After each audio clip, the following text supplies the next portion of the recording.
सभी साधकों को राम राम। यह जो प्रवचन है वह परम श्रद्धेय श्री त्र्यंबकेश्वर चैतन्य जी महाराज समर्थ श्री इन्होंने दिया है। प्रत्येक संसारी स्त्री पुरुषों ने यह प्रवचन पूरा सुनना चाहिए। जो अच्छे बालक की कामना रखते हैं, जिनको ऐसा लगता है कि हमारे घर में एक संस्कारवान, शूरवीर और बुद्धिवान राष्ट्र का नागरिक जन्म हो, जो पूरी दुनिया को दिशा दर्शन करे और एक आदर्श नागरिक बने, आदर्श पुत्र बने, उन्होंने यह पूरा प्रवचन सुनना चाहिए। और विशेषकर जो तरुण है, जिनको अभी संतान प्राप्ति नहीं हुई या जिनकी अभी अभी शादी हुई है या जो शादी करने वाले हैं, उन्होंने तो यह प्रवचन अवश्य सुनना चाहिए।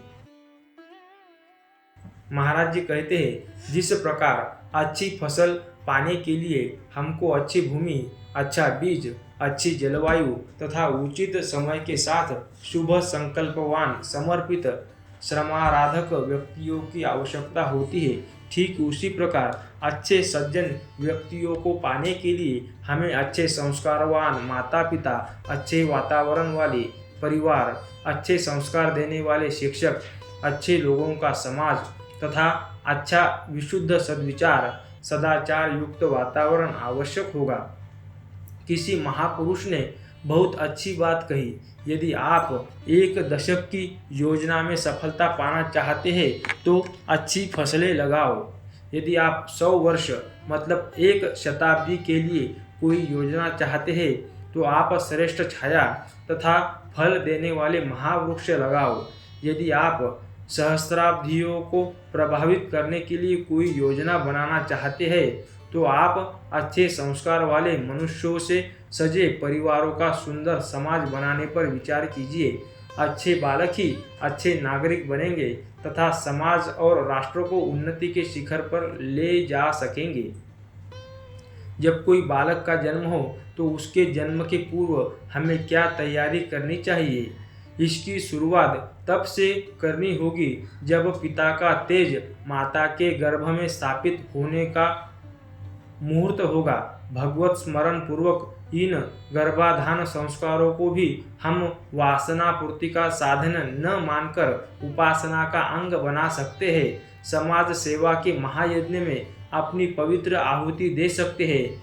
ये विषय समझने के लिए हमें अपनी समझ को श्रद्धासिक्त एवं उदार बनाना होगा। इतिहास की घटनाओं को सही परिप्रेक्ष्य में लेते हुए वैज्ञानिक तथा व्यावहारिक दृष्टिकोण विकसित करना होगा।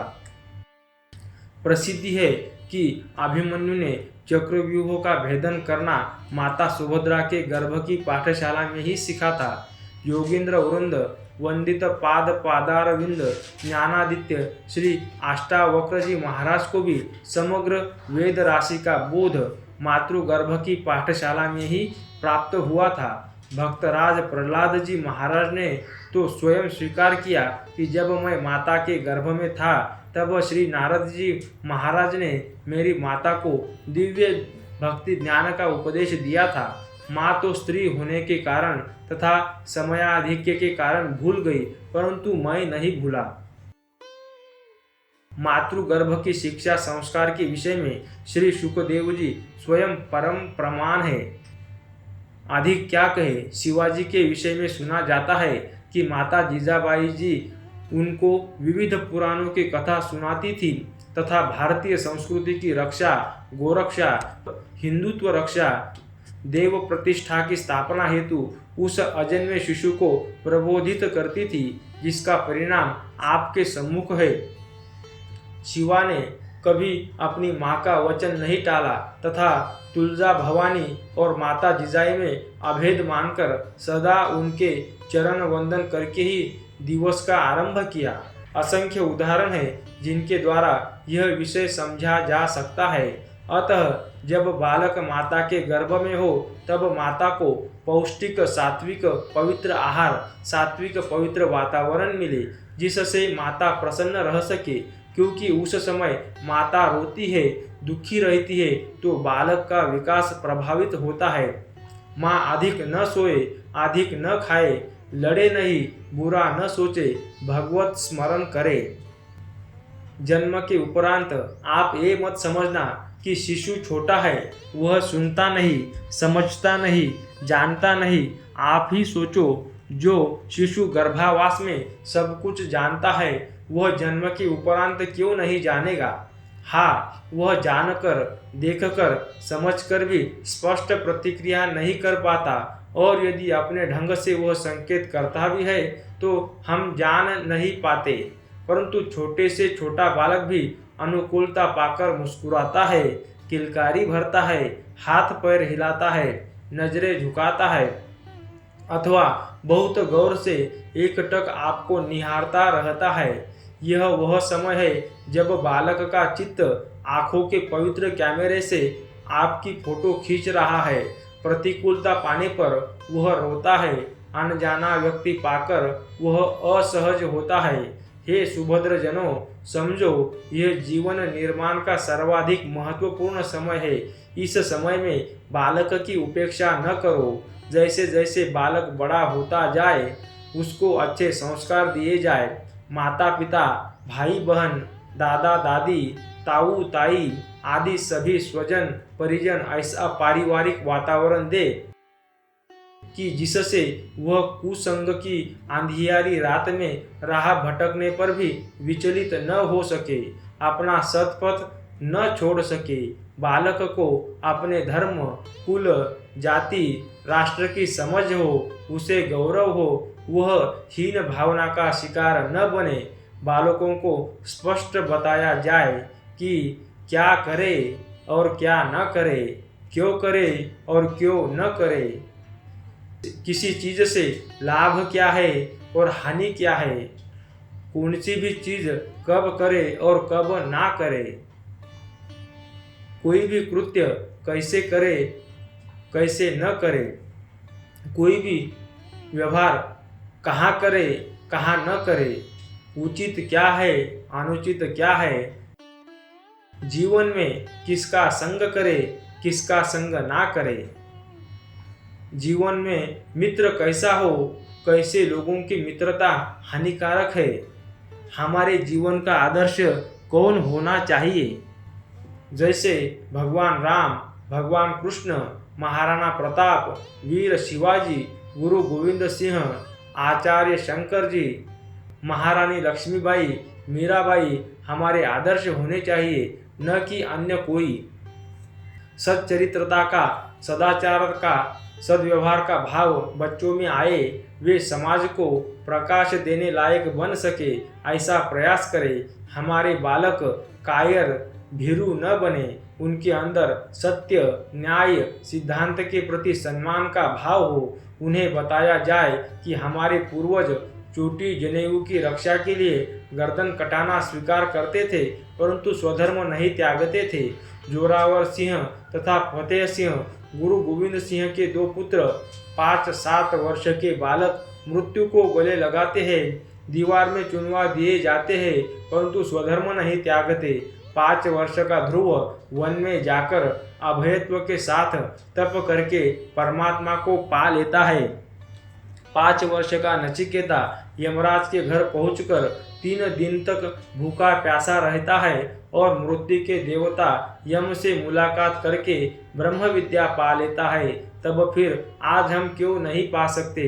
वीर बालक, भक्त बालक आदि पुस्तकें उनको पढ़ने के लिए है। परिणाम चाहे जो हो, हमें प्रयास करने ही चाहिए। घर की दीवारों पर चित्र हो, परंतु केवल उनके ही जिनका चरित्र और चित्र वंदनीय हो, जिनके जीवन को देखकर समाज को दिशा प्राप्त हुई हो।